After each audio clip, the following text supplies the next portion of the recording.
Midday Kentucky cooking segment brought to you by Creative Kitchen and Bath, where you will always cook in style. Hey everyone, welcome back to Midday Kentucky over here in the kitchen with Chef Alison Davis.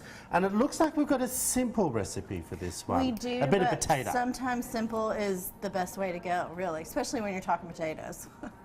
Potatoes, tomatoes. Potatoes, potatoes. Potatoes to potatoes. I don't know. But we are doing, and I looked up this recipe, and I'll have to do a little bit more research, but if our audience knows a little bit, and they can like kind of email us. Comment in, Yeah. but this is called the Hasselback potato.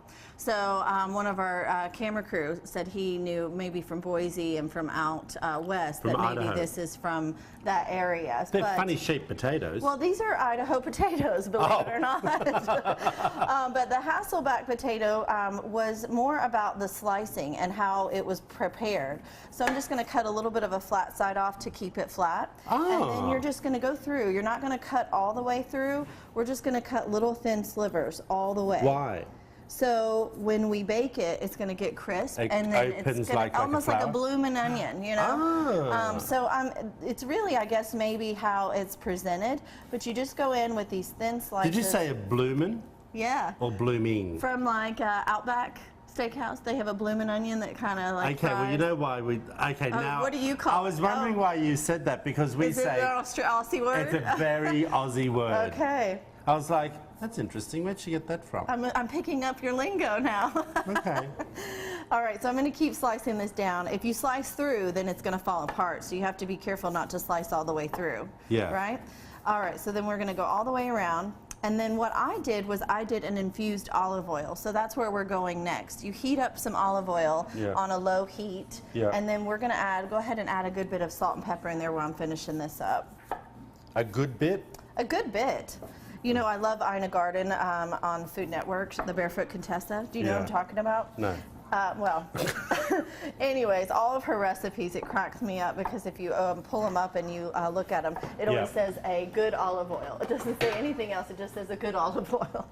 All right, so then that's what you do. That's how you prep it up. And then we're going to put this on a sheet tray, but we're going to infuse our oil. So I'm going to take a bit of rosemary and just mince that up. Yeah. You know, honestly, if you didn't want to spend the time of mincing all the herbs and you just wanted to infuse the flavor, you could honestly just throw the sprigs in. But for this, I want to mince it because I want the herbs to kind of almost make a crust on the potatoes. That's the best part. And this is the perfect time of year to use up those herbs. I hate to see these herb gardens, you know, go to waste, and people just have them for, you know, looks, and then they don't actually use them. And it's like, get out there, chop them, use them, because it actually helps them to grow the more you prune and use those herbs. Yes, but the thing is also, even if you don't cook with them all straight away, like this with the rosemary and things like that, you can preserve it and put it in olive oil anyway. Do you know what I mean? Absolutely. So there are ways about it. I don't know about mint, how you can keep that.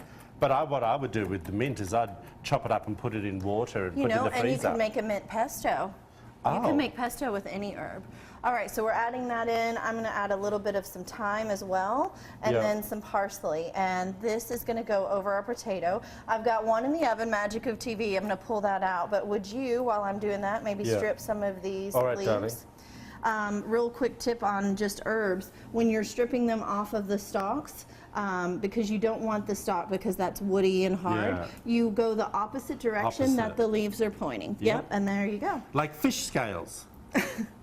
I guess that's true. When you scrape it, never thought of it that way. Up there for thinking, doll. I know. Up there for thinking. Brilliant one, I tell you. Well, it's funny how I know stuff that I'm not supposed to know. Look at that. Oh my God. Is that not fabulous? Like, I mean, it's. Oh, my oil. Okay, as soon as your oil starts to bubble like that, just turn it off. You just want to steep the herbs in there. You don't want to cook them. No, because I can see that. If we can get a shot of that, you can see how they're starting to bubble. Yeah, so you turn it off as soon as it does that because you really want to preserve the herb. You don't want to cook it. Did you turn it off? Yeah, I did. All right. All right, and then so you take that oil and you just... And that's what it looks like. Yes, and then you just spread that on there and look at this, how crispy. We're going to go, doll. Gorgeous. If you want this recipe, head over to Midday Kentucky's website at wtvq.com/Midday Kentucky. Click on the recipe tab. What's your Instagram? Chef Alison Davis. Back after this shop break.